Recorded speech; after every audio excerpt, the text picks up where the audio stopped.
Jadi sekitar 3 minggu lalu, aku ada proses serah terima rumah ini. Nah itu aku sampai sini ketemu sama 4 orang. Tak kiranya bakalan cuman 1-2 orang gitu ya, ternyata banyak juga gitu loh.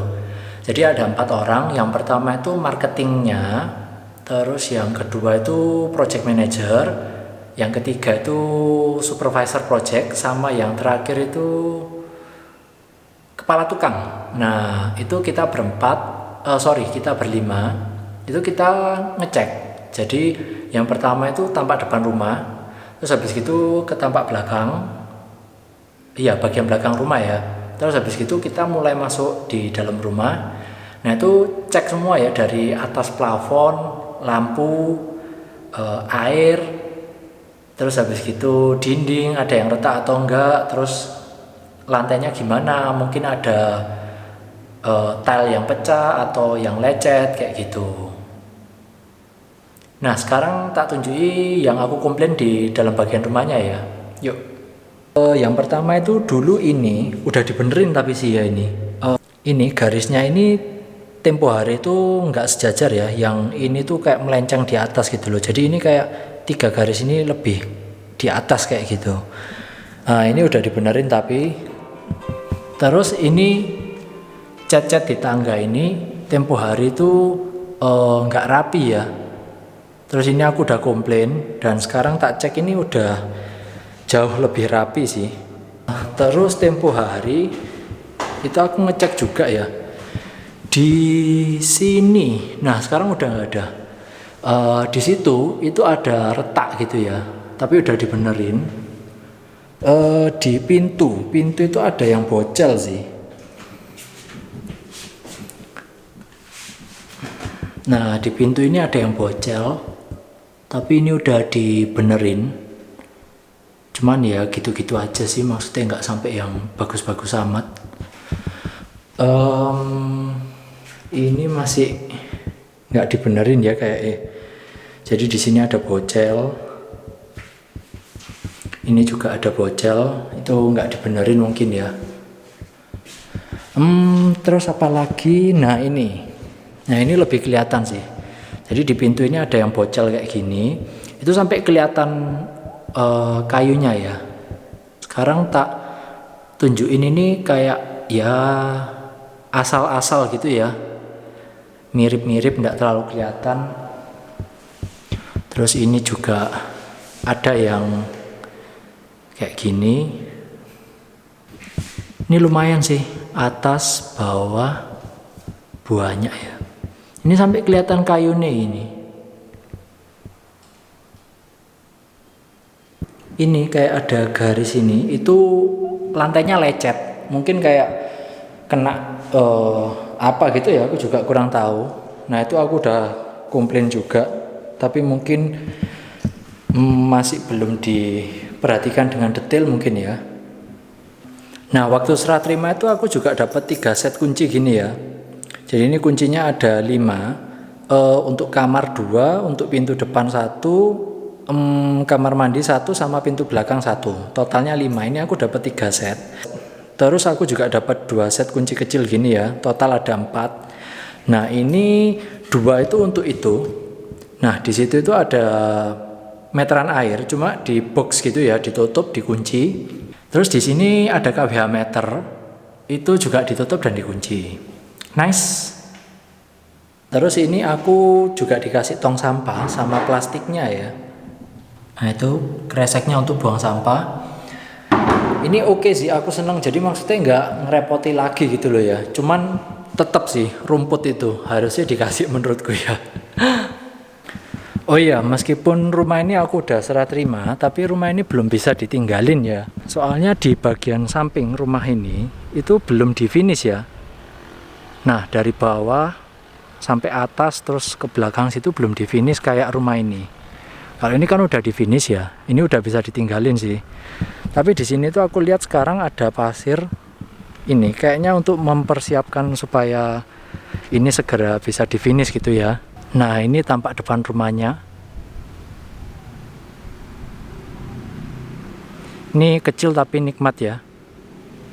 Oh ya, karena ini bakal jadi pengalaman pertamaku tinggal di perumahan yang tipe klaster. Jadi waktu aku baca buku panduan itu banyak hal banget yang harus dipelajari.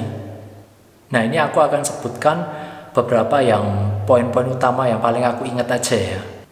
Di sini tuh ada pemakaian minimum untuk air per bulannya. Kalau aku nggak salah ingat itu sekitar 15 kubik ya per bulan. Kalau untuk rumah ukuran segini dan yang tinggal itu cuma 3-4 orang, itu nggak mungkin sih kalau 15 kubik per bulan ya. Di sini juga ada tarif pengelolaan lingkungan ya. Itu meliputi kayak keamanan, security, terus kebersihan, itu termasuk pembuangan sampah rumah tangga, terus kayak kebersihan jalanan ya, maksudnya kayak tanaman-tanaman, daun-daun yang di jalan itu udah termasuk. Lalu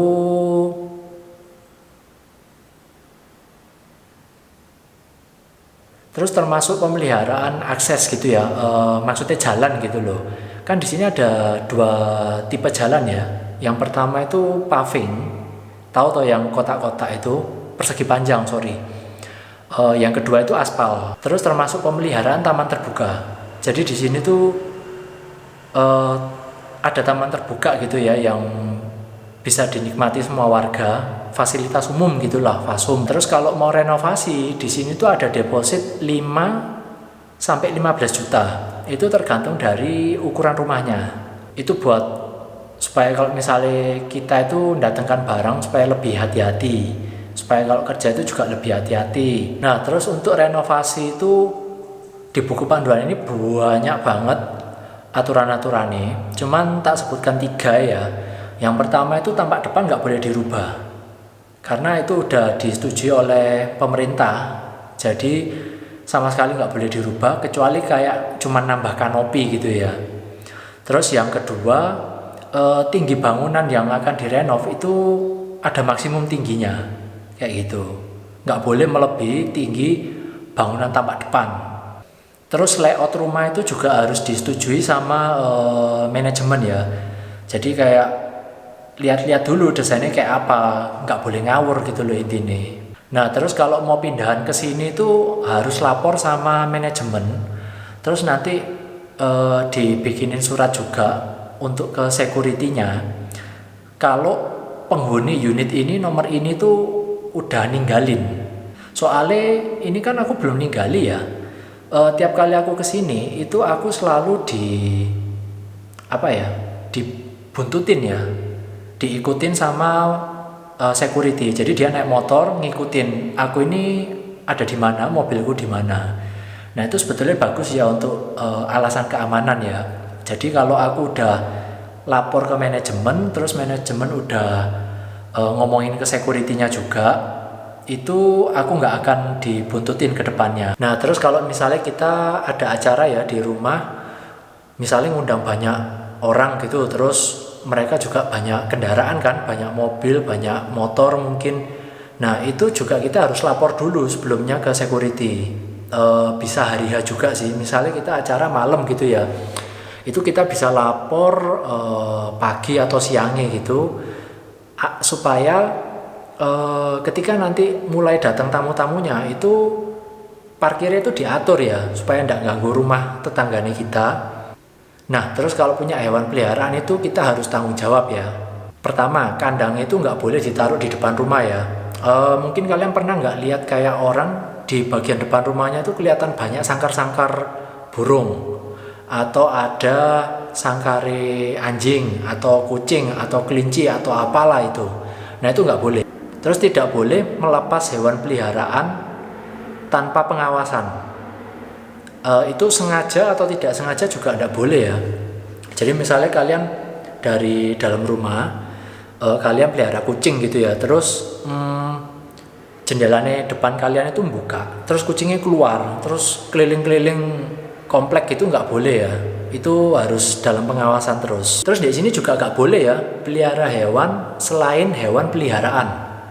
Jadi yang boleh itu ya kayak anjing, kucing, kelinci itu masih hewan peliharaan ya. Tapi kalau udah kayak burung merak, terus ular, reptil gitu nggak boleh ya di sini. Ya mungkin mereka nggak tahu sih, cuman kalau sampai ada tetangga yang tahu terus komplain, nah itu nanti kita bakal ditegur dan nggak boleh melihara hewan kayak gitu di sini ya. Nah, di buku panduan ini juga dijelasin ya cara buang sampah itu gimana. Yang pertama itu ada sampah rumah tangga, yang kedua itu ada sampah renovasi ya, misalnya kayak sisa semen, terus sisa gipsum plafon atau besi atau apa itu harus disendirikan, plastiknya harus disendirikan juga. Setelah sampahnya udah dimasukin ke plastik, kita ikat, itu kita harus masukin ke dalam tong sampah yang udah disediakan.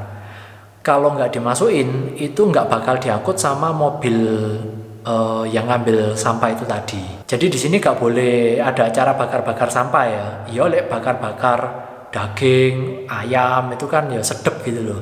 Tapi lek bakar-bakar sampah itu kan pencemaran udara ya. Kita mengganggu kenyamanan tetangga juga.